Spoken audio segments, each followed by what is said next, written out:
মানুষের জন্য আমাদের কাজ, আমরা মানুষের জন্য কাজ করি। আমাদের মধ্যে আছে এরা অনেক লোক নিজের জন্য কাজ করে, কিন্তু এরা বেশি দিন এরা টিকতে পারবে না, কিন্তু যারাই বাছাই হয়ে যাবে। নিশ্চিন্ত থাকুন, সংবাদপত্রের সাথে আমার ব্যক্তিগত সম্পর্ক আছে, কিন্তু আমি সেই সময়ে প্রতিবাদ করি। আমার সরকারের সময়ে যদি কোনো সাংবাদিকের লোকে কোনো রকম কোনো ব্যক্তিরা অসৎ আচরণ করে, আমি এটাকে সমর্থন করি না, আমি এটা বিরোধিতা করি। আমি আপনাদের মধ্যে আছি, তারপরে আপনাদের মধ্যেও অনেক লোক সাংবাদিকতার পরিচয় নিয়ে অনেক রকম বিভ্রান্তি করে। কংগ্রেস এবং এই সিপিএম এরা ত্রিপুরা রাজ্যে গোলমাল করে, কিন্তু কেন্দ্রে তাদের মিতালি, এবং এই দুস্তিটা আমাদের ধ্বংস করতে হবে।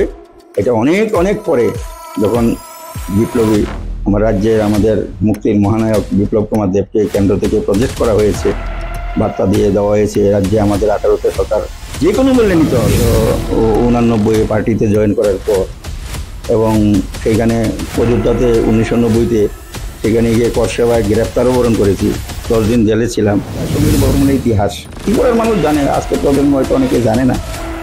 উনি যখন কলেজে থাকতেন, পড়াশোনা করতেন, একটা মেয়ের সাথে ওনার একটা খারাপ ব্যবহার ছিল। ওই মেয়েটা যখন কমপ্লেন দিল। নমস্কার, আপনারা দেখছেন ত্রিপুরা টিভি। ত্রিপুরা টিভির বিশেষ অনুষ্ঠান লোককথায় আজ আমরা যেখানটায় রয়েছি, যে নেতৃত্বের সাথে আমরা রয়েছি, তিনি 2018 সাল কিংবা 18 আগ পর্যন্ত রাজ্যে বিজেপি সরকার প্রতিষ্ঠিত করার ক্ষেত্রে তিনি মাঠে দাঁড়িয়ে কাজ করেছেন। আমরা আজ কথা বলছি জেলার সহসভাপতি রতন দাস মহোদয়ের সঙ্গে। আমরা প্রথমে আপনাকে ত্রিপুরা টিভির পর্দায় স্বাগত জানাবো। ত্রিপুরা টিভির বিশেষ টক শো লোককথা, যেখানে উঠে আসে সমাজ, সংস্কৃতি ও সমসাময়িক প্রসঙ্গের নানা দিক। প্রতি রবিবার রাত 8টায় চোখ রাখুন ত্রিপুরা টিভির পর্দায়। ধন্যবাদ। আর রতনবাবু, প্রথমে জানতে চাইবো বর্তমানে আপনার জেলা সহ বিধানসভা বা রাজ্যের সার্বিক পরিস্থিতিতে বিজেপির অবস্থান কেমন? দেখুন, ভারতীয় জনতা পার্টি 18 নির্বাচনে যে আমাদের যে সরকারটা হলো, অ্যাকচুয়ালি সাংগঠনিক শক্তির মাধ্যমে আমরা যদি বলি, এটা সেরকমভাবে হয়নি।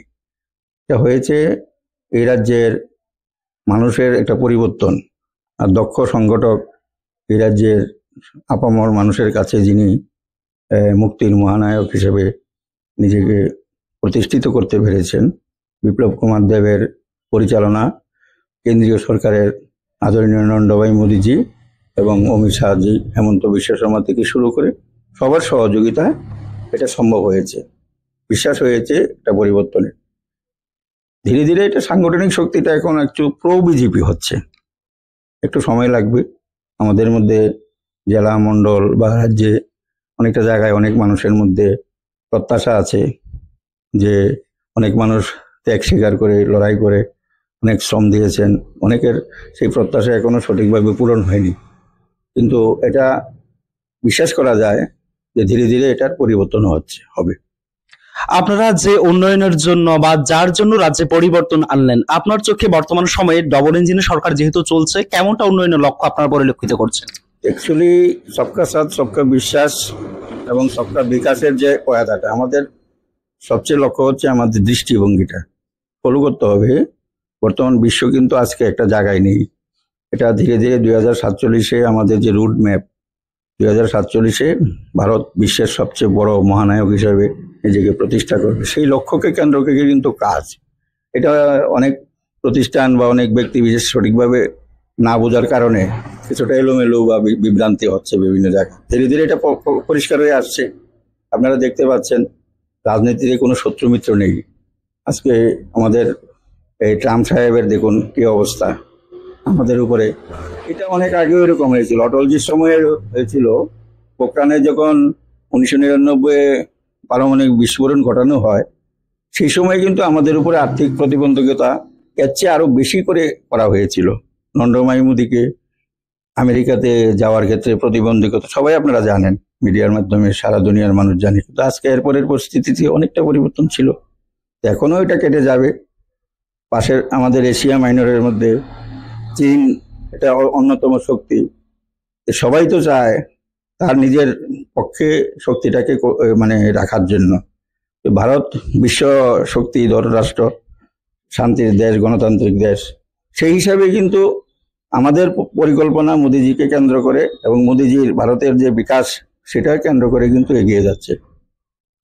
প্রশ্ন ছিল এমনটা যে আপনি যেটা বললেন একটা সংগঠন তখন ছিল না মজবুত, একটা সাংগঠনিক দল ভিত্তি ছিল না, কিন্তু বর্তমানে 7 বছর অতিক্রান্ত হওয়ার পর এখন বর্তমানে দলের সাংগঠনিক ভিত কেমন রয়েছে বা কেমনটা রয়েছে? না, সাংগঠনিক ভিত সারা ত্রিপুরা আমাদের আমাদের 60টা বিধানসভাতে মন্ডল মানে কমিটি হয়ে গেছে, জেলা কমিটিগুলি হওয়ার পথে আছে। আমাদের ভোট অ্যাকচুয়ালি প্রতিটি রাজনৈতিক দলের সবচেয়ে বড় মাধ্যম হচ্ছে নিচের যে ভোট কেন্দ্রগুলো। এটা ভারতীয় জনতা পার্টি ইতিমধ্যেই ফুলফিল করে ফেলেছে সারা ত্রিপুরা রাজ্যে। আপনারা দেখতে পাবেন পরবর্তী পর্যায়ে প্রদেশের সভাপতি ঘোষণা হওয়ার পর নতুন উৎসাহে নতুন প্রেরণাতে সারা ত্রিপুরা রাজ্যে কিন্তু একটা মারাত্মক আসবে। কারণ আমাদের বেসিকটা কিন্তু আপনি যেটা ছিল না আগে, আমি যখন দায়িত্বে ছিলাম অনেক কষ্ট হয়েছে। পৃষ্ঠা প্রমুখ, বুথ কমিটি, ফ্রন্ট কমিটিগুলি গঠন করতে সময় লাগছে, এবং সেই সময় করার ক্ষেত্রে কে ভালো কে খারাপ কি তার দৃষ্টিভঙ্গি এইগুলি কিছুই ছিল না। ধীরে ধীরে এবার আমাদের যে বেসিকটা হচ্ছে, মন্ডল কমিটি হয়েছে সারা ত্রিপুরা রাজ্যে, বুথ কমিটি এর আগে হয়েছে, এখন জেলা কমিটির সভাপতিগুলিও হয়ে গেছেন নির্ঝঞ্ঝাটে। এখন স্টেট কমিটির সভাপতি বাকি রয়েছে, সেটা সেন্ট্রাল থেকে ঘোষণা হয়ে যাবে, এবং ঘোষণা হওয়ার পরে আপনারা দেখতে পারবেন। আবার আমি বারবার বলছি যে সবচেয়ে একটা রাজনৈতিক দলের মেইন মেরুদণ্ড হচ্ছে নিচের লেভেলটা যেটা আগে আমাদের ছিল না। উপর লেভেল ছিল, কিন্তু আমরা এই নিচের লেভেলটাকে কিন্তু আমরা এখন ফিল আপ করে ফেলেছি ভারতীয় জনতা পার্টি কংক্রিট শক্তি। একটা বিষয় যদি জানতে চাই আপনার কাছে, আপনি খুব আদি বিজেপি বলা যেতে পারে, অনেক আগেই বিজেপিতে ছিলেন, তো সেই জায়গায় দাঁড়িয়ে আপনারা পৃষ্ঠামুখ থেকে বুথ লেভেল পর্যন্ত রাজনীতিটা দেখেছেন, কোথাও এখন নতুন ভাবে সংগঠন সাজিয়ে নিচ্ছেন বিজেপি দল, সেখানে কি আদি যারা বিজেপি ছিলেন তারা কোথাও প্রাধান্য কম পাচ্ছে বলে মনে হচ্ছে? না না, এরকম কোনো নেই। যেমন আমার ক্ষেত্রে অ্যাকচুয়ালি আমরা যারা পুরানোরা খুব কম সংখ্যক সারা ত্রিপুরা যে দীর্ঘদিন যাবৎ 30-40 বছর যাবৎ আমরা এই সংগঠনের সঙ্গে যিনি আছেন উনি তো পুরানো, আমাদের সমকক্ষ। আমাদের প্রতিমা ভৌমিক মহোদয় যিনি কেন্দ্রের মন্ত্রিত্ব বিলং করেছেন উনি তো পুরানো লোক। তাপস ভট্টাচার্য যে আছেন সহসভাপতি পুরানো লোক। আমাদের তাপস মজুমদার রাজ্য কমিটির সম্পাদক রতন ঘোষ, তারা পুরানো লোক। আমাদের পুরানো লোক বাদ গেল বা বাদ যাচ্ছে এরকম তো আমি দেখতে পাচ্ছি না। কিন্তু এটা একটা বিভ্রান্তি, এরকম না। আমাদের মধ্যে অ্যাকচুয়ালি নেতৃত্ব বা ক্ষমতাটা আমাদের কোনোদিনই আমাদের আইডিওলজির মধ্যে ছিল না। আমাদের ছিল একটা স্বচ্ছ এবং নীতিনিষ্ঠ যেই দৃষ্টিভঙ্গির মাধ্যমে কার্যকর্তা বেস্ট অর্গানাইজেশন। আমাদের অর্গানাইজেশনটা হচ্ছে কার্যকর্তাকে কেন্দ্র করে। এই কার্যকর্তারা সময়ে কেউ মন্ডলে, কেউ বুথে, কেউ স্টেটে, কেউ কেন্দ্রে এরকম যাবে, এবং কাজের ক্ষেত্রে কেউ ওয়েটিংয়ে থাকবে, রিজার্ভ থাকবে। আবার কাজের ক্ষেত্রে নতুন নতুন যারা কার্যকর্তা তাদেরকে আমাদের প্রাধান্য দিতে হবে, নতুন এবং পুরানোদের সমন্বয়ে সংগঠন। যদি এই ক্ষেত্রে কোথাও মনোমালিন্যের বিষয় থাকে যে নতুন এবং পুরাতন মাধ্যম, তাদের প্রতি কি মেসেজ দেবেন? না, মেসেজটা হচ্ছে এখানে আমরা তো আছি, আমরা যারা পুরানো আছি সর্বক্ষেত্রে হয়তো কোথাও কোথাও বোঝার জন্য কিছু কিছু পুরানো কার্যকর্তাদের মধ্যে বিভ্রান্তি আছে, কিন্তু আমি তো একজন পুরানো। আমি একদম বুথের লেভেল থেকে শুরু করে যখন পার্টি যখন যা বলে আমি সেটাই নিষ্ঠার সঙ্গে পালন করার চেষ্টা করি। আমি সব জায়গায় হয়তো যেতে পারি না, সহযোগিতা করতে পারি না, কারণ বিভিন্ন ক্ষেত্রে আমাদের বিভিন্ন আয়াম আছে। সেই আয়ামগুলির মাধ্যমে সেখানে আমাদের মানতে হয় শৃঙ্খলাবদ্ধ পার্টি। যেমন বক্সনগর মণ্ডল বলুন, ধনপুর মণ্ডল বলুন, সেখানে স্ব ক্ষেত্রে মণ্ডল কমিটিগুলির মিটিং হয়। সেখানে যদি প্রয়োজন মনে করে যে আমাকে গেলে ওখানে ভালো হবে বললে আমি যাই, না বললে তো আমার এরকম না, আমাকে বললো না কেন এরকম না, এরকম। একেবারে যদি প্রসঙ্গক্রমে একটু ভিন্ন দিকে যাই, আপনারা দলকে এনেছেন রাজ্যের মাঝে যে একটা আশা ব্যক্ত করে, সেই আশার আলোর মাঝে কোথাও বামেদের একটা অভিযোগ রয়েছে, আপনারা যেমনটা বলে রাজ্যে ক্ষমতা এনেছিলেন মানুষদের আশার আলো দেখানোর জন্য, তেমনটা কোথাও হচ্ছে না। নেশার বাড়ন্ত রয়েছে, শিক্ষাক্ষেত্রে অবনতি ঘটছে, সে বিষয়ে বামেদের প্রতি কি বলবেন? দেখুন, এটা আমি যদি বলি, এই গভর্নমেন্টটার 80% এখনো বাম কর্মচারীগুলি, যাদের আমলে যারা প্রতিষ্ঠিত পার্টি ক্যাডাররা চাকরি করছে, এগুলি রয়ে গেছে। তাদের একটা আমাদের কাজকর্ম করার ক্ষেত্রে তাদের একটা অস্বচ্ছ ভাব থাকবে, আমাদের কাজকর্ম যাতে সাধারণের মধ্যে যাতে একটা খারাপ ধারণা যায়, এগুলি তাদের মধ্যে থাকবে, এটা আমাদের নজরে আছে। দ্বিতীয়ত আমাদের এখানে এডুকেশনের ক্ষেত্রে তারা, আপনি দেখুন, আপনারা সাংবাদিক সারা ত্রিপুরায় দেখেন, যেখানে যেখানে একটা ছোট পঞ্চায়েত, আমি আসামে দেখেছি, বিহারে দেখেছি, মধ্যপ্রদেশে দেখেছি, একটা বড় পঞ্চায়েত। আমার খুব কষ্ট হয়, এবং এটা গভর্নমেন্টের দৃষ্টিও গেছে, সেন্ট্রালেও গেছে। একটা ছোট্ট ওয়ার্ড যেখানে 150-200 ভোটারের, সিস্টেম অনুসারে এখানে একটা অঙ্গনাদি সেন্টার আছে, সিপিএম এর সময় যেটা করা হয়েছিল, ছোট ছোট পঞ্চায়েত, তাহলে ওয়ার্ড বেসিস, যেখানে আমাদের 5 জন 7 জন 10 জন শিশু বাচ্চা। কিন্তু এখানকার অঙ্গনাদি দিদিমণি বা হেল্পার, বিহারের একটা যেখানে একটা 100-150 এরকম বাচ্চা থাকে, অঙ্গনাদি সেন্টার এর সমকক্ষ হয়ে রয়েছে। কিন্তু এটা ছোট হওয়ার কারণে, সিপিএম এর কারণে, তারা বেশি পরিমাণে উন্নয়নমূলক কাজটা করতে গিয়া এমন ভাবে বললো, দেখুন আমাদের আমবাসা, সেখানে কয়টা পঞ্চায়েত নিয়ে একটা সাব ডিভিশন, আমাদের সোনামুড়া সাব ডিভিশন কতটা পঞ্চায়েত আছে, একটা মিউনিসিপ্যালিটি, একটা নগর পঞ্চায়েত, 4টা ব্লক, এবং এই যে বিশাল এলাকা, অথচ আমবাসা একটা ছোট্ট বিধানসভা এবং একটা সাব ডিভিশন। সেখানেও এইচডিএম যে বেতন পাচ্ছে, আমাদের বিশাল এলাকার এইচডিএম সেম বেতনটা পাচ্ছে। তাহলে এই জায়গাতে ইতর বিষয় হবে ডেভেলপমেন্টের। এখানে ইকুয়ালিটি, অর্থাৎ আমাদের সেন্ট্রাল গভর্নমেন্ট এখন যেটা চলছে, এক ভোট এক দেশ, এইরকম ধরনেরও এই সামনে হয়তো হবে ডিলিমিটেশনগুলিতে। এগুলি আমাদের সিপিএম এর আমলে যেগুলি করে গেছে, এগুলি এখন আমরা সংশোধন করব। তারা তাদের সুবিধা মতো পঞ্চায়েত করেছে, ব্লক করেছে। মুনবুক ব্লক একটা ছোট্ট ব্লক, ওটা 9টা পঞ্চায়েত। আমাদের নলচর ব্লক 21টা পঞ্চায়েত, 3টে বিসি, 24টা, অথচ 5টা বিসি আছে ইয়েতে, মোহনবুকে 3টা বিসি আছে, আর 9টা পঞ্চায়েত, 12টা, তো ছোট্ট পঞ্চায়েত। এখন কাজের ক্ষেত্রে আমাদের মোহনবুকে যেরকম অ্যাডভান্স হওয়ার কথা, নলচরে একটু কম হবে। বিভিন্ন জায়গায় ফোকাসটা হতে এবং বিকাশটা হতে একটু সমস্যা হবে। এই সময়টাই নিচ্ছে সিপিএম, তা ফায়দা নেওয়ার চেষ্টা করছে। তারা তো সরাসরি অভিযোগ করে এমনটাও বলছে যে নতুন করে কোনো বিল্ডিং স্থাপনার ক্ষেত্রে বিজেপির তেমন ইস্যু নেই বা বিল্ডিং করতে পারছে না, যারা সিপিএম করে গেছেন এগুলি কি নাকি রক্ষণাবেক্ষণ করতে আপনাদের কষ্ট হচ্ছে? দেখুন, অদ্ভুত ব্যাপার। আমাদের কাছে একটা আছে, তথ্য আছে, আপনারা একটু দেখেও নিতে পারেন। নলচর সিডিপি অফিস, পূর্ব নলচর পঞ্চায়েতের পেছনে বিদ্যমান আছে, সিপিএম এর আমলে তৈরি করা, 13 এবং 14 বাজেটের সিপিএম এর আমলে এই বিল্ডিংটা কনস্ট্রাকশনটা, রেসপন্সটা কি পর্যায়ে আছে ত্রিপুরা ইউনিভার্সিটি। এটা কিসের জন্য হলো? সেখানে তো আর লোকাল বডি নেই, নির্বাচনের ব্যবস্থা নেই। সেখানে যারা প্রশাসনটা দীর্ঘদিন চালায়, আমরা হতে পারি সরকারে, আমরা রিসেন্টলি এসেছি, এই প্রশাসনটার ভিতরে দীর্ঘকাল যারা এখানে পরিচালনা করে আসছে, তাদের দৃষ্টিভঙ্গিটা, আমাদের গভর্নমেন্ট অফ ইন্ডিয়ার দৃষ্টিভঙ্গিটাকে ক্যাচ করার মানসিকতা থাকতে হবে। এখানে একটু ডিফারেন্স আছে। দীর্ঘদিন কমিউনিস্ট সুলভ মানসিকতার তারা যে ব্রেইনটা, মেথডটা তাদের এটাতে ডিপার্টমেন্টগুলিতে মজ্জাগত হয়ে আছে, সেটার থেকে আমাদের উত্তরণ করতে হবে। সেটার থেকে আমাদের রাষ্ট্রবাদী দিশায়, আমাদের গভর্নমেন্ট অফ ইন্ডিয়া যে দিশায় চলছে, ধীরে ধীরে এটার থেকে আমাদের ক্লিয়ার করে আনতে আমাদের একটু সমস্যা লাগবে। যার জন্য বিভিন্ন জায়গায় আমরা পেপারে অনেক সময় দেখি আপনাদের মাধ্যমে যে মন্ত্রীর কথা শুনছে না দপ্তরের লোকেরা। আমার সিএম বারবার বলছে, এই যে একটু আগে বলছিলেন নেশার বিরুদ্ধে, কিন্তু দেখুন তোরাবাড়ি গেটের মধ্যে যাদেরকে দেওয়া হয়, সেখানে তো একটা মিনিস্টার বা মুখ্যমন্ত্রী সবসময় বসে থাকার কথা না। সেখানে যে সমস্ত এমপ্লয়িগুলি থাকে তাদের উপরে তাহলে নজরদারি করার দরকার আছে। আবার তাদের মধ্যেই তো কেউ না কেউ এগুলি করছে। এখান থেকে গাঁজা বিভিন্ন জায়গাতে হয়, ওই মুঙ্গিয়াগামী ওইখানে কেউ করে, তাহলে যাওয়ার ক্ষেত্রে কেউ না কেউ, পুলিশ প্রশাসনেই বলুন বা বিভিন্ন ধরনের, এর মধ্যে এখনো সেই ধরনের কিছু মানসিকতা রয়েছে। সেই জায়গায় সবার সঙ্গে নিয়ে, সবাইকে সাথে করে কিন্তু আমাদের লক্ষ্যটাকে পূরণ করা। এখানে শুধু বিরোধিতা করার জন্য বিরোধিতা না, যে বিজেপি সরকারের আমলে নেশা বেড়ে গেছে, BJP law and order situation খারাপ হয়ে গেছে, এটা শুধু নিজেকে বাঁচানোর জন্য, নিজের অস্তিত্বটাকে জাহির করার জন্য এগুলি বলা।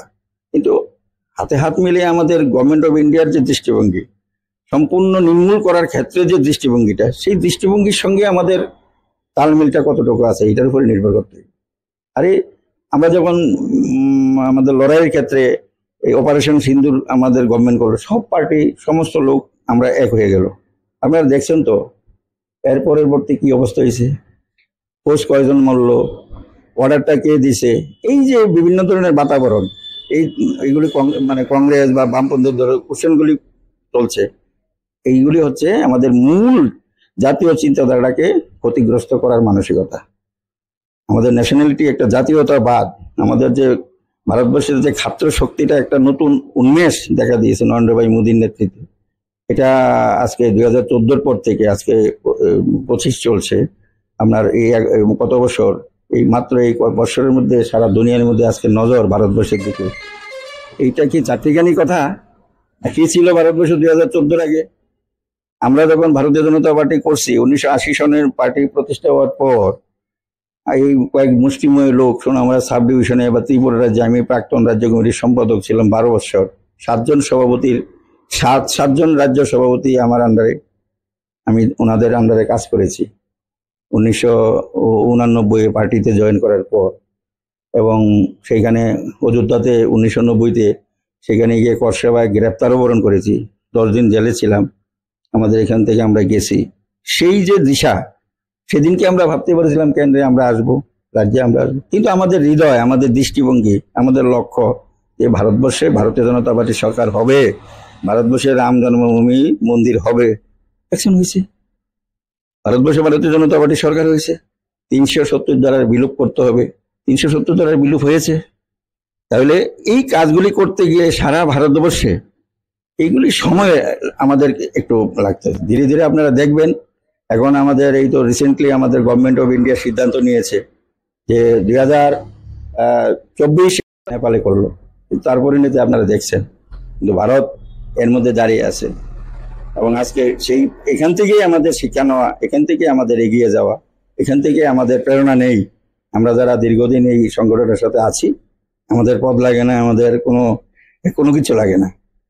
আমাদের লাগে শুধু এই দেশের কৃষ্টি সংস্কৃতি, মানুষের জন্য আমাদের কাজ। আমরা মানুষের জন্য কাজ করি। আমাদের মধ্যে আছে ওরা অনেক লোক নিজের জন্য কাজ করে, কিন্তু এরা বেশি দিন এরা টিকতে পারবে না, এটি যারাই বাছাই হয়ে যাবে, নিশ্চিন্ত থাকুন। আরেকটা বিষয় আপনি একটু তুললেন যে তখন তৎকালীন সময় কংগ্রেস ছিল সেন্ট্রালে এবং রাজ্যে ছিল সিপিআইএম। তো এখানটায় যে দুটো সিট ছিল লোকসভার, ওরা এমন ভাবে অ্যালায়েন্স করে দিত, আপনাদের যেটা অভিযোগ যে বারংবার রাজ্যে ক্ষমতায় থাকার জন্য নাকি কংগ্রেসই সহযোগিতা করত। এর ফলশ্রুত এখনকার তাদের এই অ্যালায়েন্স আমরা সরাসরি দেখতে পাচ্ছি। সেই বিষয়টা যদি একটু খোলসা করে বলুন। একদম একদম তারা, আমরাই তো বলতাম, আমরা থার্ড পার্টি হিসেবে তখন ভারতীয় জনতা পার্টি বিভিন্ন জায়গাতে বলতাম দিল্লিতে দুস্তি, রাজ্যে কুস্তি। এবং এই কুস্তির কারণে আমাদের এই নলছরের মধ্যে সিপিএম কংগ্রেসের 17টা খুন হয়েছে। অন্য জায়গায় সোনামুড়া সাব ডিভিশন তো আছেই, ত্রিপুরা রাজ্যে তো আছেই, ঘন ঘন বন্ধ, স্ট্রাইক এবং 80 জনের দাঙ্গা। এবং এই ত্রিপুরা রাজ্যের মধ্যে কিরকম অবস্থা, ইনার লাইন পারমিট, 6ষ্ঠ তফসিল, বাঙ্গাল খেদাও আন্দোলন কারা করেছে? Communist party. উপজাতি গণমুক্তি পরিষদের মাধ্যমে ত্রিপুরা রাজ্যে সর্বপ্রথম বাঙ্গাল খেদা আন্দোলনের জনক কমিউনিস্ট পার্টি। তারা তখন ব্যানারটা হচ্ছে গণমুক্তি পরিষদ, উপজাতি গণমুক্তি পরিষদ। সেই সুধন্য দেববর্মারা, দীনেশ দেববর্মারা, যশোর দেববর্মারা, বাজুবন রিয়াংরা এই স্লোগানগুলি সারা ত্রিপুরা রাজ্যে করত। এবং এগুলির সাথে তখন বাঙালি বেল্টের মধ্যে কংগ্রেসের রমরমা ছিল। ধীরে ধীরে 1975 সনে সারা দেশে জরুরি অবস্থার পর রাজনৈতিক পট পরিবর্তন যখন হয়েছে, এই সিপিএম কংগ্রেসের মধ্যে সিএফডি বানিয়ে, যারা হলো সমীর বাবুর নেতৃত্বে, রাধিকা রঞ্জন গুপ্তের নেতৃত্বে, আপনারা জানেন প্রথম ত্রিপুরা রাজ্যের মধ্যে কোয়ালিশন সরকার হয়েছিল। সেই সরকারের মুখ্যমন্ত্রী কে ছিলেন? রাধিকা রঞ্জন গুপ্ত। সেই সরকারের অর্থমন্ত্রী কে ছিলেন? নৃপেন চক্রবর্তী। সেই সরকার উপজাতি কল্যাণ মন্ত্রী কে ছিলেন? দশরথ দেববর্মা। এই যে সংমিশ্রণটা, এই কংগ্রেসের মধ্যে ফাটল। এবং এই সময়ে কংগ্রেসের একটা অংশ সিপিএম এর সাথে 3-4 মাস পরে আবার এটার বিরুদ্ধে কংগ্রেসের বাকি যে এমএলএ গুলি রইল, ওই সময়ে পার্লামেন্ট বিধানসভার মধ্যে কিন্তু বিধায়ক খারিজ হওয়ার এরকম আইন ছিল না। এমপি এবং বিধায়করা ইচ্ছা করে যে কোনো দলে যেতে পারতো, তাদের আইনগতভাবে পরবর্তী অ্যামেন্ডমেন্ট করে সংবিধান সংশোধন করে বিধায়ক এবং এত পার্সেন্টেজ যদি হয়, তাহলে এর নিচে যদি হয় তাহলে তাদের ইয়ে হয়ে যাবে, খারিজ হয়ে যাবে। এরকম পাশ হওয়ার ফলে এই ত্রিপুরাতে আমরা দেখছি তখন 42টা 60-এর মধ্যে 42 জন এমএলএ ছিল কংগ্রেসের। আর সেখানে এই 42 জনের মধ্যে থেকে সিএফডি থেকে যারা গিয়েছিলেন বাকি রয়েছে এই অংশটা প্রফুল্ল দাসের নেতৃত্বে আরেকটা সরকার ত্রিপুরা রাজ্যে আমরা দেখেছি। সেই সরকারের প্রফুল্ল দাস বামুটিয়ার নির্বাচিত, উনি মুখ্যমন্ত্রী, নিবেনবাবু স্বরাষ্ট্রমন্ত্রী, আর আইন এবং বিচারমন্ত্রীকে সমীর রঞ্জন বর্মন। তো আপনারা জানেন আমার সুদীপ বাবুর যে পোষ্য পিতা সমীর বর্মনের ইতিহাস ত্রিপুরার মানুষ জানে, আজকের প্রজন্ম হয়তো অনেকে জানে না। উনি যখন কলেজে থাকতেন, পড়াশোনা করতেন, একটা মেয়ের সাথে ওনার একটা খারাপ ব্যবহার ছিল। ওই মেয়েটা যখন কমপ্লেন দিল আদালত, মানে পিএসএ, এই পিএসএ কমপ্লেন করার ফলে প্রথম যখন এমএলএ বিধায়ক ছিলেন যুবক বয়সে আমাদের সমীর রঞ্জন বর্মন, ওনাকে প্রফুল্ল সেনগুপ্ত সরকার গ্রেপ্তার করেছিলেন, নিজের দলের এমএলএ কে গ্রেপ্তার করছে। তখন উনি জেলের ভিতরে থেকে থেকে চিন্তা করতেছে কি করে এই সরকারটাকে ডিস্টার্ব করা যায়। সময় মতো এসে গেছে, সিপিএম এর আহ্বানে এসে গেছে। উনি ওনার কিছু এমএলএ নিয়ে ওই সিপিএম মন্ত্রী হলেন, আর স্বরাষ্ট্রমন্ত্রী, পুলিশের মন্ত্রী হলো নিবেনবাবু পুলিশকে বলছে এফআইআরটা কি করা যায়। আর কোর্ট, যেহেতু কোর্টের মিনিস্টার, বিচার মিনিস্টার হচ্ছে সমীর বর্মন, আপনারা বুঝতে পারেন কি হয়েছে সেখানে সেদিন। এই শেষ, উনি খালাস। কিন্তু এই সরকারটার সঙ্গে সঙ্গে কি হয়েছে, কংগ্রেসের নৈতিকতা নষ্ট, খালাস হয়ে গেল। সিপিএম পার্টিরও সুবিধাবাদী রাজনীতি এই রাজ্যের মানুষ দেখলো। কিন্তু সেদিন আমরা ভারতীয় জনতা পার্টি ত্রিপুরা রাজ্যে মুষ্টিমেয় কার্যকর্তারা, আমরা সারা ত্রিপুরা রাজ্যের মধ্যে আমাদের আমি যখন আসি তখন নক্ষত্র বিক্রম কিশোরদেব বর্মন আমাদের সভাপতি ছিলেন, লিচুবাগান ওনার বাড়ি। এবং সেই দিন থেকে সারা ত্রিপুরা রাজ্যে যতটুকু সম্ভব আমরা এই রাষ্ট্র ভারতীয় জনতা পার্টিকে ত্রিপুরা রাজ্যে প্রতিষ্ঠিত করার জন্য আমরা সারা ত্রিপুরা রাজ্যে ভ্রমণ করেছি, মানুষের কাছে এই বার্তাটা নিয়ে যাওয়ার চেষ্টা করেছি। এই কংগ্রেস এবং এই সিপিএম এরা ত্রিপুরা রাজ্যে গোলমাল করে, কিন্তু কেন্দ্রে তাদের মিতালি, এবং এই দুস্থিটা আমাদের ধ্বংস করতে হবে। এটা অনেক অনেক পরে যখন বিপ্লবী আমার রাজ্যের আমাদের মুক্তির মহানায়ক বিপ্লব কুমার দেবকে কেন্দ্র থেকে প্রজেক্ট করা হয়েছে, বার্তা দিয়ে দেওয়া হয়েছে রাজ্যে আমাদের 18তে সরকার যে কোনো মূল্যে নিতে হবে। ওনার দুর্বার আন্দোলনে, দুর্বার নেতৃত্বে, মানে সুদক্ষ নেতৃত্বে সারা ত্রিপুরা রাজ্যের মধ্যে যে আমাদের 60টা বিধানসভা কেন্দ্রের মধ্যে যে বাতাবরণ, আমি প্রাক্তন রাজ্য সম্পাদক, উনি আমাকে দায়িত্ব দিয়েছেন যে শোন, আমরা সাব ডিভিশনের 4টা বিধানসভা সিট নিয়ে একটা সাংগঠনিক কমিটি হবে, সেই কমিটির দায়িত্ব আপনাকে নিতে হবে। একবারও কিন্তু আমি এই কথা বলিনি যে আমি তো রাজ্য কমিটির সম্পাদক, 7 জন সভাপতির আন্ডারে কাজ করেছি, আমি এক ছোট কাজে কেন যাব। দল আমাকে দায়িত্ব দিয়েছে, সেই দলের সেই দায়িত্বটা নিষ্ঠার সঙ্গে আমি সেখানে পালন করার জন্য আমার সভাপতির নির্দেশে আমি সেখানে দায়িত্ব নিয়ে চেষ্টা করেছি। সোনামুড়া সাব ডিভিশনে একটা আমি আমার নলছড়ে 451 ভোটের মাধ্যমে সিপিএম এর কংক্রিট ঘাঁটি এই আমাদের তপনবাবুকে হারিয়ে আমরা সুভাষবাবুকে নির্বাচিত করেছিলাম। আপনারা সবাই জানেন, আপনাদের সবাই সহযোগিতায়। আপনাদের উপরে অনেক আক্রমণ হয়েছে, সাংবাদিকদের উপরে। আমাদের মধ্যে দুঃখ লাগে, আপনাদের সঙ্গে অনেকে আমাদের মানে মিসআন্ডারস্ট্যান্ডিং করে, আপনাদেরকেও করে, এটি বিভিন্ন মানুষের বিভিন্ন ধরনের বক্তব্য, এগুলি আমরা একমত না। আমি অন্তত ব্যক্তিগতভাবে না, আমি মানে যে সংবাদপত্র তার স্বাধীনতার উপরে আমি শ্রদ্ধার চোখে দেখি তাদেরকে। আমার সাথে আগেও অনেক সংবাদপত্র, ন্যাশনাল অনেক সংবাদপত্রের সাথে আমার ব্যক্তিগত সম্পর্ক আছে, কিন্তু আমি সেই সময়ে প্রতিবাদ করি। আমার সরকারের সময়ে যদি কোনো সাংবাদিকের লোকে কোনো রকম কোনো ব্যক্তিরা অসৎ আচরণ করে, আমি এটাকে সমর্থন করি না, আমি এটার বিরোধিতা করি। আমি আপনাদের মধ্যে আছি, তারপরে আপনাদের মধ্যেও অনেক লোক সাংবাদিকতার পরিচয় নিয়ে অনেক রকম বিভ্রান্তি করে, এটা বাকিটা আপনাদের ব্যাপার, এটা আপনারা দেখবেন। তো এইগুলো হচ্ছে এখানকার পরিস্থিতি। আপনারা দেখছেন সেই সিপিএম এবং কংগ্রেস, তাদের রাজনৈতিক আদর্শ বলতে এখন কিছুই নেই। তারা দীর্ঘদিন ত্রিপুরা রাজ্যের মানুষের সম্পদটাকে নিয়ে তারা একটা জায়গায় রেখেছে, সেটার কিছু ব্যাংক ব্যালেন্স এখন ডাবল হয়ে গেছে, আমাদের কারণে ফিক্সড ডিপোজিটটা ডাবল হয়ে গেছে, টাকা আছে, পার্টি অফিস আছে, কিন্তু কলেবরটা নাই, কোয়ালিটি কোয়ান্টিটিটা এদের মধ্যে নেই। আমি গ্যারান্টি দিয়ে বলবো, এই কমিউনিস্ট পার্টি, এই কংগ্রেস আসবে না ভারতবর্ষের রাজনীতিতে। আগামী দিনে কি হবে আপনারা দেখবেন, একটু দেখে যান। মোদিজির নেতৃত্বে, অমিত ভাই নেতৃত্বে, আমাদের উত্তর পূর্বাঞ্চলের আইকন বিপ্লব দেবজির নেতৃত্বে কোন জায়গায় গিয়ে দেশ পৌঁছে, ত্রিপুরা কোন জায়গায় পৌঁছে, শুধু আপনারা দেখবেন। একেবারে শেষভাবে যদি জানতে চাইবো, আপনি একজন বরিষ্ঠ নেতা, রাজ্য রাজনীতিতে ছিলেন এবং এখানটায় বর্তমানে রয়েছেন। তো সামনের পরিস্থিতি 2028 নির্বাচনের জন্য যুবদ থেকে শুরু করে বা আপনাদের যারা বয়োজ্যেষ্ঠ রয়েছেন, সার্বিক পরিস্থিতি কি বার্তা দেবেন? দেখুন, আমার মনে হচ্ছে এই যে দেখুন, কিছুদিন আগে যে উপরাষ্ট্রপতি নির্বাচন হয়েছে, কাকে দিল? তারা বিরোধীরা কাকে দাঁড় করালো? অবশ্যই গণতন্ত্র, এটা গণতান্ত্রিক কাঠামোর মধ্যে আছে, সাংবিধানিক নিয়ম নিষ্ঠার মধ্যে আছে। যেই ব্যক্তি সুপ্রিম কোর্টের বিচারপতি, এই যে রেড্ডি, সেই ব্যক্তি ছত্তিশগড়ের বস্তারের কথা আপনারা জানেন, সুকমা জেলার কথা আপনারা জানেন। সেখানে মাওবাদীদের অত্যাচারে মানুষ ঘরে থাকতে পারে না। মাওবাদীরা, এই নকশাল গ্রামের মানুষরা একটা সংগঠন করলো। সেই সংগঠনটা মাধ্যমে তারা ইউনাইটেড হয়ে মাওবাদীদের ধাওয়া করলো। এই আমাদের অমর্ত্য সেন থেকে শুরু করে গ্রাউন্ডে, যারা ওইখানে তো আন্ডারগ্রাউন্ডে আছে মাওবাদীরা, গ্রাউন্ডে তো আছে বুদ্ধিজীবীরা, এদের সাপোর্টে সুপ্রিম কোর্টে এই ব্যক্তির কাছে আপিল মানে অ্যাপ্লিকেশন করলো যে এখানে এই ধরনের ঘটনা ঘটছে। উনি সেখানে রায় দিলেন, এদেরকে নিষিদ্ধ ঘোষণা করা হলো। এই সংগঠনটারে গ্রামবাসীদের ইউনিটি করে এই নিষিদ্ধ ঘোষণার সঙ্গে সঙ্গে একই দিনে 30,000 গ্রামবাসীকে নকশালরা গুলি করে মারল সুকমা জেলাতে, বস্তারে। এটা ইতিহাস সেদিনে।